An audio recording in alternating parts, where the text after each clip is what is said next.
What's up guys, my name is Andy. This video was supposed to be a how-to video on servicing your door hinges in your classic Mustang, and specifically servicing the bushings that are in there and taking the pins out and how to do that. It's not a complicated task, but it's something that you may need to do on your car. When you open the door on your classic Mustang, does the door drop down when you open it, or does it sag a little bit when you open the door? And so then when you go to close it, it makes it difficult to close. You either have to slam it closed or you have to lift it up to close it. Well, there's a good chance that your hinge is worn out, so I'm gonna show you how to fix that.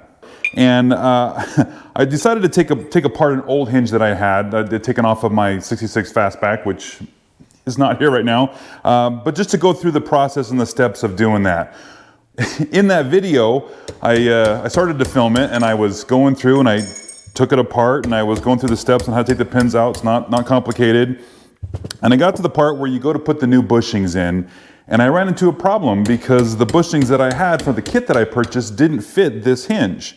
And I thought maybe this just the kit that I bought is designed to, I don't know, maybe there's something wrong with it, I don't know. So I ordered a different brand, a kit, and I have the same problem with that. The bushings don't fit this casting, this hinge casting that I have here. And it sort of made me think, maybe there's something wrong with, or maybe not wrong, but when you go to order the replacement bushing kit and pin kit, they won't work on your aftermarket hinges. And unfortunately, I don't know what brand of hinge this is. It does fit on the car, but the pins fit, but the bushings don't fit. Let's go over to the bench and I'll show you the parts that I'm talking about. So this is actually the lower driver's side, the lower left-hand hinge. And I've taken it apart, take the pins out, and these bushings are really short. They should have a little more meat to them. So they fit down inside here and continue to provide a better surface for this pin to ride on, but maybe that was the giveaway, I don't know. When you take it apart, and maybe another clue that there was something going on here is this pin this goes up here, and that allows for this to slide on here as you're opening the door. This wasn't very deep, and these can be a big problem to remove from these hinge pieces because that pin is supposed to be another, I don't know, 1/4 of an inch, 1/2 inch longer.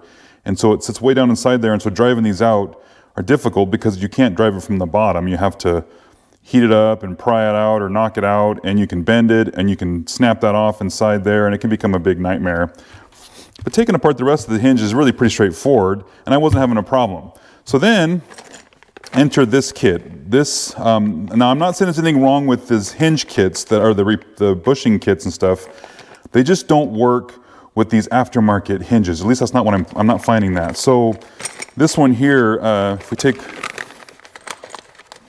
one of these out, this bushing is designed to fit down inside here, and it doesn't fit. It's not, the OD of this does not fit the ID of that. And I thought, okay, maybe, there's something wrong. So here's all of the parts that you get. You get an upper and lower, hinge worth of parts, and you need all these parts. So this would just be basically the upper hinge, and this would be the lower hinge part. And the pin fits in here, everybody's happy. But if you look at this piece, this is what that part this is going to slide on here, as you open and close the door. Look how much longer that is over that piece. And so then I also checked the depth of this part to see if this could fit inside there, and this is about maybe that much too long. I guess I could cut it off, but am I just trying to make this fit? Am I trying to force this to fit? And I didn't want to do that, and I thought, well, let me just order a different brand of kit, because maybe what I got was not something that works with this hinge. This is off of a 66 Mustang. I believe in 67 and up, they changed the style of the hinges. So this is really only for the 64 to 66. That's what it says on here. And so I thought, okay, well, let's get a different brand. I got a Scott Drake brand, a real popular brand for aftermarket parts for us. And I get the same kit. You get all the same parts. You get enough for an upper, and then all the parts for a lower hinge. Same thing, with that guy there. And these are shorter than what comes in this kit.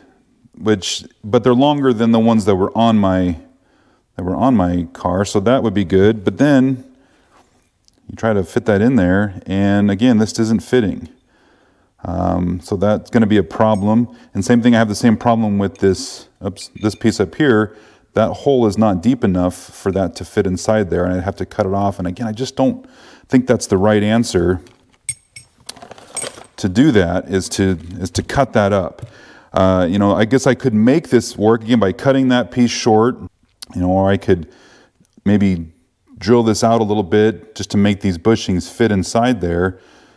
But you need the right size of drill bit. You just don't go grab one off the shelf. You're going to need a special one. You're going to need to set this up, you know, in a vise and make sure that this thing is perpendicular to the vise and to the shaft of the drill bit. So you got a nice straight. I mean, there's just too much extra work here, and I just don't think this is the answer. So what do I do?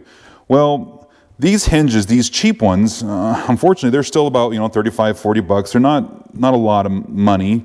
This kit here, this Scott Drake kit, I think was like 25 to 30 bucks, somewhere in there. And I think I paid like, I don't know, like 20 bucks for this one or something. So it is cheaper to do the bushing kit, and that's probably not a surprise to anybody. And most people know that, you know, you just rebuild the hinges and you're good to go. But in this case, when you've got an aftermarket hinge, I'm not finding kits online. At least everything I'm finding, even a couple places even tell you the diameter of these bushings, and none of them are fitting, or, you know, with the sizes are to fit that. So maybe the answer is, if you've got an aftermarket hinge, you just buy a new hinge, because it's only a couple bucks more than the kit. But you're kind of in a tough spot if you need to rebuild an aftermarket one. Now the stock hinges, I don't have one of those here to compare, but I imagine that the bore inside here is large enough for these bushings to fit, and that's what these rebuild kits are designed for. They're not really designed for an aftermarket cheap hinge. You know, one of the things that I did is I also bought just one of these types of various bushings kits you can buy, and still trying to find one that fits inside here. And these sizes are just, this is just not a common size. So even buying just a bushing kit doesn't do me any good either, because it doesn't fit that hinge. That's just really kind of a heads up to you guys. I want you to know that, so that you don't, you know, plan on buying something like this and attacking that if you know that you've got aftermarket hinges. So guys, that's it. Just a heads up on something like this. If you guys go to rebuild your hinges, maybe it's not a bad idea to take it out and find out what the bushing size is before you spend money on a kit that isn't going to work. Or maybe you just replace it with an aftermarket hinge. I don't know how long these things are designed to last. You know, the original hinges, if you've got one of those, sounds like the best way is to just hold on to those and rebuild those and not replace them with aftermarket ones. But not everybody's in the same boat, and you got to make decisions based on what you're doing with your build. So anyways, all right guys, that's it. That's just a short video and just a heads up. Be careful with these rebuild kits. If you like the video, give me a thumbs up. And if you subscribe, I appreciate it, because it helps my channel out. And we'll see you in the next one.